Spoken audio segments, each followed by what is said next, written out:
Hello everyone, welcome to my channel. So guys, आज हम organic chemistry का structure and stability of free radical का जो topic है इस कंप्लीट करेंगे। ऑर्गेनिक केमिस्ट्री से रिलेटेड और भी टॉपिक देखने के लिए आप एमएससी ऑर्गेनिक केमिस्ट्री की प्लेलिस्ट चेक कर सकते हैं।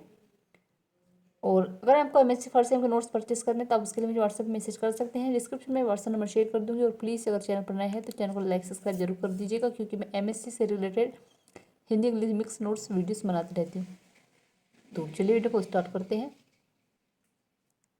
अब हम सबसे पहले यहाँ पर फ्री रेडिकल और कार्बन रेडिकल होता क्या है तो उसके बारे में देख लेते हैं। तो क्या कह रहे हैं यहाँ पर, कार्बन का समांश विखंडन जो होता है, यानी कि नोमोलेटिक फेसन होने पर कार्बन और एक्स के जो सिंगल बॉन्ड के बीच में इलेक्ट्रॉन पेयर दोनों एटम्स पर बराबर यानी अर्थात एक एक वितरित हो जाते हैं। ठीक है, इस प्रकार अत्यंत क्रियाशील अवयव बनते हैं।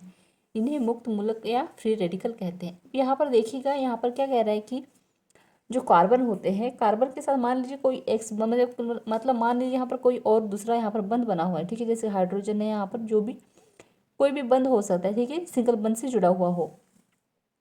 अब क्या होता है यहाँ पे, इलेक्ट्रॉन पेयर दोनों एटम के बराबर अर्थात मतलब यहाँ पर दोनों का जो होगा, दोनों चार्ज जो भी होगा वो बराबर में होगा। ठीक है, अब इस प्रकार का अत्यंत जो क्रियाशील अवयव बनते हैं। अब इस तरह के जो बंध बनते हैं जो बराबर में हो, जिसकी जो चार्ज हो या जो भी आयन हो वो क्या हो, बराबर में हो, तो इस तरह के जो बॉन्ड जो बनते हैं वो क्या होते हैं, अत्यंत क्रियाशील बनते हैं। ठीक है, इन्हें क्या कहते हैं, मुक्त मूलक या फ्री रेडिकल कहते हैं।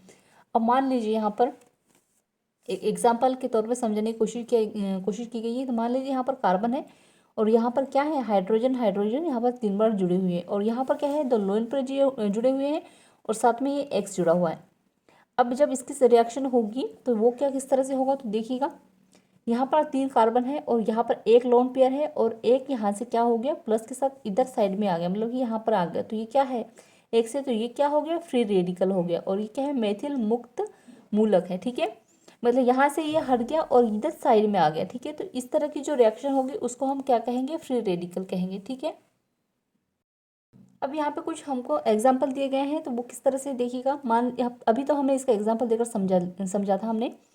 यहाँ पर 3 हाइड्रोजन है, कार्बन के साथ जुड़ी हुई है 3 हाइड्रोजन बन। ठीक है, और यहाँ पे एक लोन पेयर है। ठीक है, अब दूसरा यहाँ पर क्या है, ये क्या है, मेथिल मुक्त मूलक है। और यहाँ पर दूसरा जो एग्जाम्पल दिया गया है, कार्बन के साथ पीएच यानी ट्राईफेनिल मेथिल जुड़े हुए हैं। ठीक है, जो फेनिल है कितने हैं, 3 है, इसके 3 बंध बन चुके हैं। तो क्या है, ये मेथिल मुक्त मूलक है, ट्राईफेनिल मेथिल मुक्त मूलक। ठीक है, अब यहाँ पर देखिएगा, यहाँ पर है कार्बन के साथ C6H5। ठीक है, तो ये कितने जुड़े हैं, यहाँ पर 3 जुड़े हुए हैं और यहाँ पर CH2 जुड़ा हुआ है। ठीक है, तो ये क्या है, 112 ट्राईफेनिल मेथिल मुक्त मूलक। यहाँ पर ये क्या है, इसके एग्जाम्पल दिए गए हैं। तो जब भी आपको यहाँ पर क्वेश्चन आता है तो आपको इसके एग्जाम्पल अच्छे से याद करने हैं, एग्जाम्पल लिखकर आने हैं और साथ ही में आपको ये अच्छे से एग्जाम्पल देकर उसको समझाना है कि ठीक है कि हम ये क्या बताना चाह रहे हैं। अब आगे देखते हैं। अब यहाँ पे क्या कह रहे हैं कि मुक्त मुल्कों के स्थायित्व का क्रम। तो कार्बोकेशन के समान ही फ्री रेडिकल का स्टेबिलिटी का क्रम निम्नलिखित है। ठीक है, जैसे कार्बोकेटाइन का जो रेडिकल का जो स्टेबिलिटी जो क्रम होता है वो जिस तरह से होता है, सेम उसी तरह क्या होता है, ये मुल्कों का स्थायित्व का क्रम भी इस तरह से होता है। ठीक है, तो यहाँ पर देखिएगा, हमने एक एग्जाम्पल ले लिया तृतीय। यहाँ पर ये क्या है, 3 बॉन्ड जुड़े हुए हैं कार्बन के साथ। ठीक है, और यहाँ पर ये क्या है, एक लोन पेयर दिया गया है। अब ये सबसे स्टेबल है। फिर यहाँ पर देखिएगा, ये है द्वितीयक जो इस तरह से जुड़ा हुआ है। ठीक है, और प्राथमिक जो है वो इस तरह से जुड़ा हुआ है, तो R-CS2 और ये लास्ट में है CS3। ठीक है, इस तरह से ये क्या है, इसका स्थायित्व का जो क्रम है वो यहाँ पर आपको शो करना है।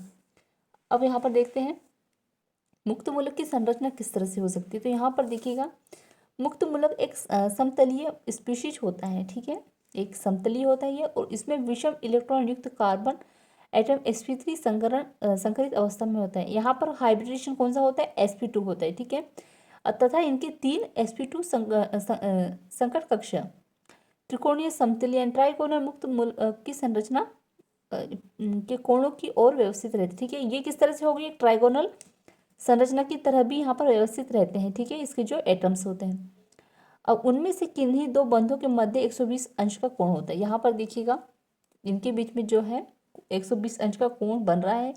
पी कक्षक की एक पॉली तल के ऊपर तथा दूसरी तल के ऊपर नीचे रहता है। ठीक है, ये इस तरह से यहाँ पर स्थित होते, तो इसको आपको जो है एग्जाम में लिख कर आना है। और यहाँ पर जो अगर आपसे पूछेगा कि मुक्त मूलक की जो है हाइब्रिडेशन कौन सा होता है, तो आपको क्या करना है, क्या कहना है, यहाँ पर sp2 हाइब्रिडेशन होता है। ठीक है, और ये क्या है, एल्किल मुक्त, यहाँ पर मुक्त मूलक की संरचना आपको शो करनी है। ठीक है, तो यहाँ पे जो है हमारा टॉपिक एंड होता है। सो आई होप कि आपको ये नोट्स जरूर पसंद आया हो, तो प्लीज़ चैनल को लाइक सब्सक्राइब कर दीजिएगा, साथ ही बेल आइकन प्रेस कर दीजिएगा। कमेंट में ज़रूर बताइएगा आपको ये नोट्स कैसे लगे, और आप प्लेलिस्ट जरूर चेक कीजिएगा। ठीक है, बहुत सारे स्टूडेंट मेरे पास कमेंट आता है कि आप ये वाला नोट्स बताइए, तो वो नोट्स मैं पहले ही वीडियो अपलोड कर चुकी होती हूँ। ठीक है, तो आप प्लेलिस्ट जरूर चेक कीजिएगा। और MSc first shift notes purchase करने तो आप मुझे व्हाट्सएप पे मैसेज कर सकते हैं, डिस्क्रिप्शन में व्हाट्सएप नंबर शेयर कर दूँगी। Thank you.